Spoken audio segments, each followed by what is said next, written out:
बिस्मिल्लाहिर्रहमानिर्रहीम अस्सलाम वालेकुम। 3 अक्टूबर सन 2009 अजरबैजान के नक्चेवान शहर में कुछ तुर्क स्टेट्स मिलकर एक ग्रुप ऑफ नेशंस बनाती हैं OTS, Organisation of Turkic States. अब जैसे अरब लीग में अरब है वैसे ही ओटीएस में है टी यानी तुर्किक। ये क्या है? क्यों ईस्ट एशिया में इस तरह के दिखने वाले लोगों से लेकर वेस्ट एशिया और यूरोप में इस तरह के दिखने वाले लोगों तक सभी अपने आप को तुर्क कह रहे हैं। ये तुर्क होते क्या हैं और इन दो तरह के दिखने वाले लोगों में से असली तुर्क कौन है? कैसे इस्लाम ने कुछ खाना बदोश कबीलों को इतनी ताकत दे दी कि वो एक अजीम कौम बन गए?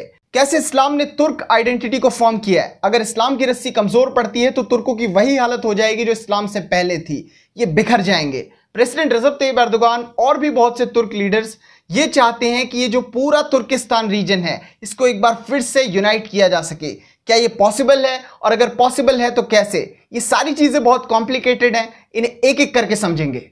ऑटोमन एम्पायर को खत्म हुए 100 साल से ज्यादा हो चुके हैं और इस लंबे अरसे में इंटरनेशनल मुस्लिम कम्युनिटी आसमान से जमीन पर आ गई है। चाहे चाइना के वीगर्स हों, मिडिल ईस्ट के फलस्तीनी, म्यांमार के रोहिंग्या, साहेल के मुसलमान या साउथ एशियन मुस्लिम्स, ये साफ साफ देखा जा सकता है कि सब कुछ ठीक नहीं है। क्योंकि इस्लाम में शुरू से एक सेंट्रल लीडरशिप का कॉन्सेप्ट था जो डिवाइन लॉ से चलता था, खिलाफत। वो अरब्स के हाथ में थी, सब कुछ ठीक था। वो तुर्क्स के हाथ में थी, सब कुछ ठीक था। वो इन दोनों के अलावा अगर किसी और के हाथ में भी होती तो भी सब कुछ ठीक होता। शर्त यह थी कि वो डिवाइन लॉ यानी कि इस्लामिक शरिया लागू होना चाहिए। क्योंकि वो दोनों एथनिक ग्रुप्स अरब्स और तुर्क्स जो एक लंबे वक्त तक मुसलमानों की खिलाफत संभाल रहे थे, वो किसी बड़ी सिविलाइजेशन या जानी मानी कौम से नहीं थे, बल्कि वो पिछड़े, कमजोर और खाना बदोश कबीले थे जिनका वजूद ही इस्लाम के राइज के बाद बना है। ऑटोमन एम्पायर हिस्ट्री के सबसे पावरफुल और स्टेबल एम्पायर्स में से एक था जो लगभग 600 सालों तक टिका हुआ था। एक लंबे वक्त तक ये दुनिया का सबसे ताकतवर एम्पायर या ये कह लें एक हिसाब से सुपर पावर ही था। इनकी ताकत का अंदाजा आप ऐसे भी लगा सकते हैं कि ये 3 कॉन्टिनेंट्स पर फैले हुए थे और जिस जमीन और पानी पर ये कंट्रोल कर रहे थे वो ग्लोबल ट्रेड को आबाद या बर्बाद कर सकता था। क्योंकि पूरी मेडिटेरेनियन सी, रेड सी और ब्लैक सी को ये डायरेक्टली कंट्रोल कर रहे थे। ऑटोमन्स के खड़े रहने की 2 बड़ी वजहें थी। सबसे पहली थी इस्लाम। उन्होंने कहा कि हम इस्लाम की खिलाफत को संभाल रहे हैं, शरीयत को बहाल कर रहे हैं और हम कस्टोडियन हैं इस्लाम की 3 बड़ी होली साइट्स के, मस्जिद अल हरम, मस्जिद नबवी और मस्जिद अल अक्सा। मतलब वो साफ साफ कह रहे थे कि हम इंटरनेशनल मुस्लिम कम्युनिटी के लीडर्स हैं और इससे उनकी एक लीडर्स वाली रेपुटेशन बन भी गई थी। हालांकि मुसलमानों के पास और भी कई ताकतवर और जाइंट एम्पायर्स थे, बड़े लीडर्स थे। और दूसरा था इनकी तुर्क आइडेंटिटी, एक एथनिक नेशनलिज्म, एक कल्चर, एक इलाका, एक ट्रेडिशन या यू कैन से एक तरह के दिखने वाले लोग जो अपनी जात और बिरादरी के गलबे के लिए कभी भी लड़ने को तैयार हों। लेकिन इस्लाम से पहले तुर्क झंडा बहुत कमजोर और पिछड़ा हुआ था। इनके ज्यादातर कबीले जंगली और खाना बदोश बन जा रहे थे जो खाने की तलाश में एक इलाके से दूसरे इलाके जाया करते थे। तुर्कों ने इस्लाम के परचम को उठाकर अपनी मेहनत से उसे संवारा है, यह कहना गलत होगा, बल्कि इस्लाम ने पावरफुल तुर्क आइडेंटिटी को फॉर्म किया है। कैसे? वेस्टर्न मंगोलिया में एक माउंटेन रेंज है माउंट एल्टे। इसके थोड़े थोड़े हिस्से चाइना, कजाकिस्तान और रशिया में भी हैं, लेकिन जो मेन हिस्सा है वो मगरबी मंगोलिया में ही है। इन्हीं पहाड़ियों के कुछ खाना बदोश कबीलों ने जो बहुत अच्छे घुड़सवार थे और सेंट्रल एशिया अच्छा खासा ग्रासलैंड, अपनी आबाई सरजमीन को छोड़कर द ग्रेट तुर्क वर्ल्ड बनाया और तुर्किक कल्चर को ईस्ट एशिया से यूरोप तक फैला दिया। जब भी आप तुर्क सोचते हैं तो आपके दिमाग में आते हैं रजब तैयब एर्दोगान या टर्किश फिल्म इंडस्ट्री में नाचने गाने वाले। नहीं, ये वो असली तुर्क नहीं थे जिन्होंने ग्रेट मूवमेंट के साथ मुसलमानों की लीडरशिप की थी, बल्कि तुर्क ईस्ट एशियन आइडेंटिटी है, मिडिल ईस्ट या ईस्टर्न यूरोप की नहीं। तो रियल तुर्क्स मतलब चाइना के वीगर्स, वेस्टर्न मंगोलिया के तुर्क्स या फिर सेंट्रल एशिया के तुर्क कबीले। शक्ल में वेरिएशंस, हिस्ट्री, जेनेटिक रिसर्च और ठोस एविडेंस के बावजूद भी आज के टर्की के लोग अपने आप को तुर्क कह रहे हैं। अब आप यही सोचेंगे कि ये आइडियोलॉजी इस जगह से इतनी दूर आज के टर्की में कैसे पहुंच गई? क्योंकि मोस्टली जेनेटिक रिसर्चर्स इन्हें ईस्टर्न यूरोपियंस, आर्मेनियंस और बाकी काउकेशियंस के करीब मानते हैं, लेकिन लोग ऐसा नहीं मानते।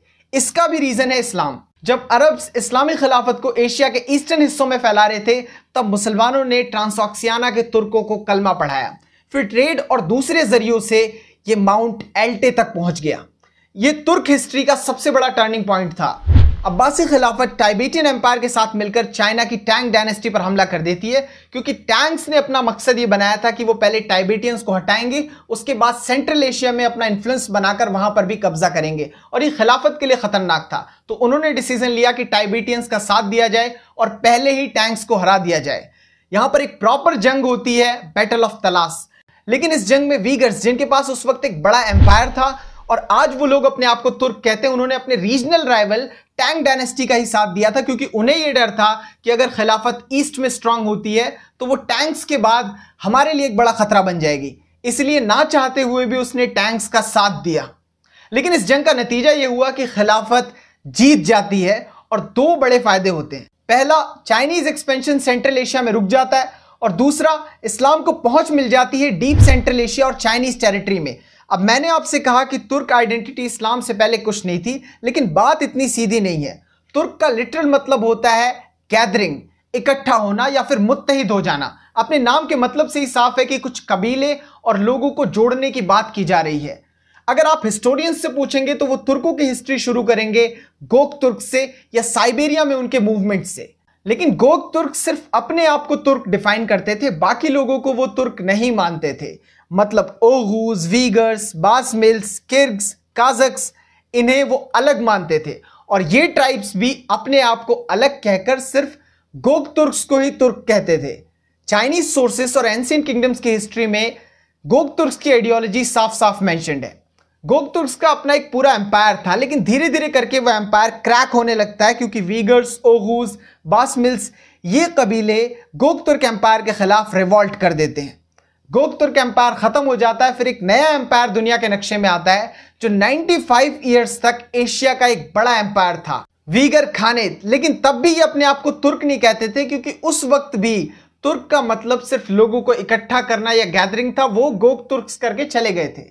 एक वक्त ऐसा आया जब वीगर एम्पायर स्ट्रांग हो गया था, क्योंकि टैंग डायनेस्टी अरब से हार गई थी, तो वहां एक पावर वैक्यूम बना था। वीगर्स के पास एक मौका था कि वो पूरे चाइना पर कब्जा कर लें और ईस्ट के अल्टीमेट किंग बन जाएं, लेकिन उन्होंने ऐसा नहीं किया। वीगर लीडर्स को लगा कि अगर वो चाइना पर कब्जा करते हैं तो चाइना की आबादी इतनी ज्यादा है कि ये अपनी वीगर कल्चर और आइडेंटिटी को खो देंगे। अगर ये चाइना पे कब्जा कर लेते तो खुद ऐसा वजूद बन जाते कि कभी खुद को तुर्क ना कहते। वैसे तो ये गोक तुर्क के वक्त पे भी अपने आप को तुर्क नहीं कहते थे, खुद को कहते थे सिर्फ वीगर्स।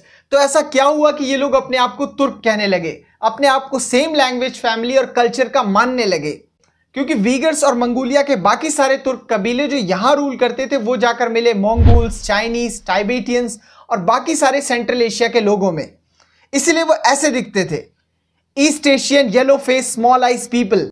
लेकिन गोक तुर्क एम्पायर में जो ग्रेट रिवॉल्ट हुआ था उसका एक कबीला गायब हो गया था, ओहूज। ये कैस्पियन सी पार करके पहुंच जाते हैं अनातोलिया, आर्मेनिया और अजरबैजान के इलाकों में।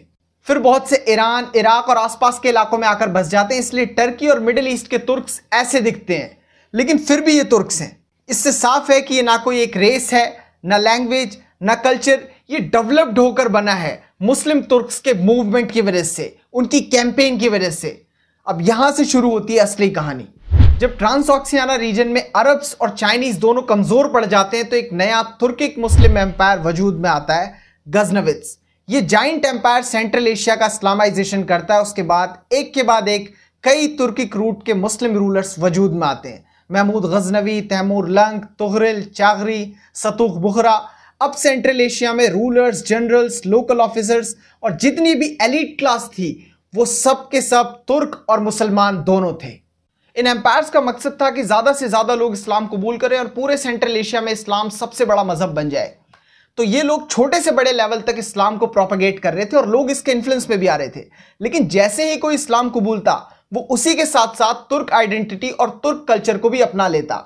मतलब अगर कोई मुसलमान बन रहा है तो वो ऑटोमेटिकली तुर्क भी बन जाता है, क्योंकि उन्होंने अपने सरदार की सारी चीजों को अडॉप्ट कर लिया है, उसके मजहब को भी, उसके कल्चर को भी, उसकी जुबान को भी। इसी तरह सेंट्रल एशिया का तुर्किफिकेशन होता है। वो कबीले जो तुर्क नहीं थे वो तुर्क बन जाते हैं, और एक कौम जो नंबर्स में बहुत ज्यादा कम थी वो दूसरे लोगों को अपने आप में जोड़कर एक बड़ी कौम बन जाती है। और ये सेम चीज अनातोलिया में भी हुई थी। सेल्जुक एम्पायर का डाउनफॉल होता है और इससे बनता है एक बड़ा पावर वैक्यूम। इस पावर वैक्यूम को फिल करना चाहती थी सल्तनत रूम, लेकिन वो ऐसा नहीं कर पाते, कुछ दिनों में खुद ही खत्म हो जाते हैं। उसके बाद मॉडर्न डे टर्की कुछ ऐसा दिखने लगता है। वहां पर छोटे छोटे इलाकों पर बहुत सारे तुर्क सरदार अपना कब्जा जमा लेते हैं और इन छोटी छोटी रियासतों को कहा जाता था बेलिक्स। और इन बेलिक्स की भी डेमोग्राफिक सेंट्रल एशिया जैसी होती है। सरदार है तुर्क, लेकिन जो लोकल पॉपुलेशन है उसमें Armenians, Greeks, Anatolians, Persians, Kurds, Arabs, इस तरह के लोग हैं। फिर एक बहुत बड़ी आबादी नॉन मुस्लिम्स की भी है। तो जो तुर्क सरदार होते हैं ये फिर से इस्लामाइजेशन चलाते हैं अपनी अपनी टेरिटरीज का, और जैसे इस्लामाइजेशन होता है तो जो लोकल पॉपुलेशन है वो इस्लाम के साथ साथ अपने सरदारों की तुर्क आइडेंटिटी को भी अडॉप्ट कर लेती है। इस तरह पूरे अनातोलिया का तुर्किफिकेशन हो जाता है। इन छोटी छोटी रियासतों में एक रियासत थी उस्मानी तुर्क, जिसके लीडर थे उस्मान बे।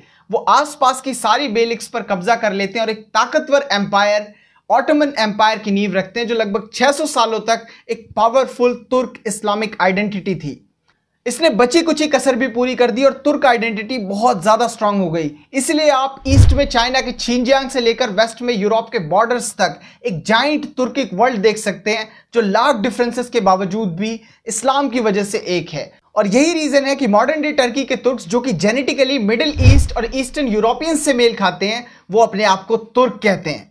वेस्ट एशिया और सेंट्रल एशिया में फैलती तुर्क सोच ने ईस्ट के वीगर्स और बाकी कबीलों को मजबूर किया कि वो अपने आप को तुर्क कहकर जोड़ें, और इन्होंने भी वेस्ट में अपने लोगों को देखते हुए इस्लाम अपना लिया। मतलब वो कबीले जो बौद्धिज्म और तैंग्रिज्म को मानते थे और कभी अपनी आइडेंटिटी को अलग रखने के लिए लड़ाई लड़ रहे थे, उन्होंने इस्लाम कबूल के अपने आप को तुर्किक वर्ल्ड का हिस्सा बना लिया।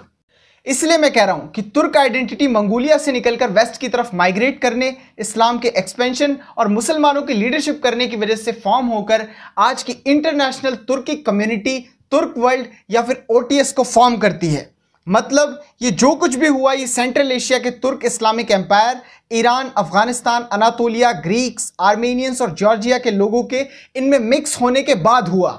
ये इनकी तारीख का वो हिस्सा है जो कल्चर और रहन सहन को मॉडिफाई करके सिर्फ जुबान के बेस पर एक है, क्योंकि इस्लाम इन्हें जोड़ता है। अगर ये मुसलमान ना होते तो कोई इंटरनेशनल तुर्किक आइडेंटिटी नहीं होती, क्योंकि इन बातों के कोई मतलब नहीं है। तो तुर्क आइडेंटिटी तभी तक सलामत है जब तक वो इस्लाम के अम्ब्रेला के नीचे है, और ऐसा क्यों है ये हम समझ चुके हैं। सेंट्रल एशिया के लीडर्स के लिए जरूरी है कि वो अपने कम्युनिस्ट मास्टर्स को खुश करने के बजाय इस्लाम को सेंट्रल एशिया में मजबूत करें, और वही स्टेप्स लें जो कभी एर्दोगान ने तुर्की में लिए थे। मोडेस्टी और हिजाब को बहाल करना होगा, कंपलसरी इस्लामिक एजुकेशन लानी होगी स्कूल्स में, क्लरिकल बॉडीज को इंडिपेंडेंट करना होगा, मतलब आलिमों के मामले में सरकारी मुदाखलत पूरी तरह बंद हो जाए। शराब को सोशल और गवर्नमेंटल बैरियर्स से गुजारना होगा ताकि इसका कल्चर खत्म हो, नशा खत्म हो। इस्लाम और तुर्किक आइडेंटिटी को एक बार फिर से मिलाना होगा, जिसे एथनिक नेशनलिज्म और कम्युनिज्म ने बहुत ज्यादा नुकसान पहुंचाया है। पॉलिटिकली भी सेंट्रल एशिया और तुर्किक वर्ल्ड के लिए जरूरी है कि वो कम्युनिज्म को कंप्लीटली खत्म कर दें, क्योंकि ये सोच उन्हें गुलाम बनाती है, उन्हें प्रॉक्सी और पपेट बनाती है बड़ी कम्युनिस्ट स्टेट्स की।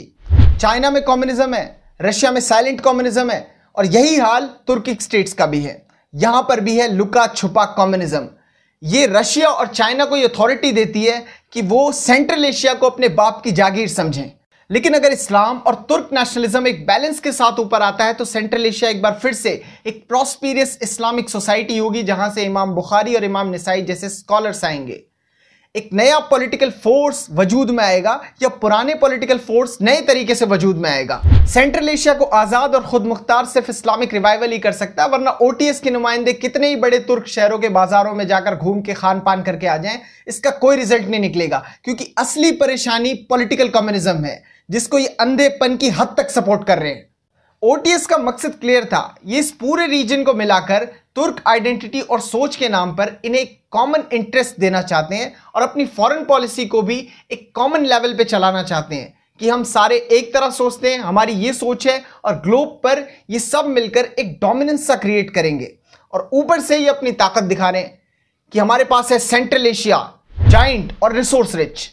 उसके बाद टर्की, जो कि ऑटोमन एम्पायर का सक्सेसर स्टेट है, एक एमर्जिंग मिलिट्री इंडस्ट्री है, रीजनल पावर है। आने वाले टाइम पर ईस्टर्न यूरोप में उसका इन्फ्लुएंस रहेगा, इस बात में कोई शक नहीं है। फिर उसके बाद उसका पड़ोसी अजरबैजान, ऑयल और गैस का हब। नो डाउट कि अगर ये साथ में मिलकर काम करते हैं तो इन्हें कोई डिक्टेट नहीं कर पाएगा। रशिया, चाइना और वेस्ट, ये तीनों साइड्स इस रीजन से अपना इन्फ्लुएंस खो देंगे। ओटीएस अपने आप में एक बहुत बड़ा टॉपिक है। ये काम कैसे करेंगे, ये फॉर्म कैसे होगा और इससे इन सारी कंट्रीज का क्या फायदा है, इन सारी बातों को किसी पर्टिकुलर वीडियो में समझेंगे। इस वीडियो में बस इतना था। वीडियो को शेयर करें। Thank you so much for joining us.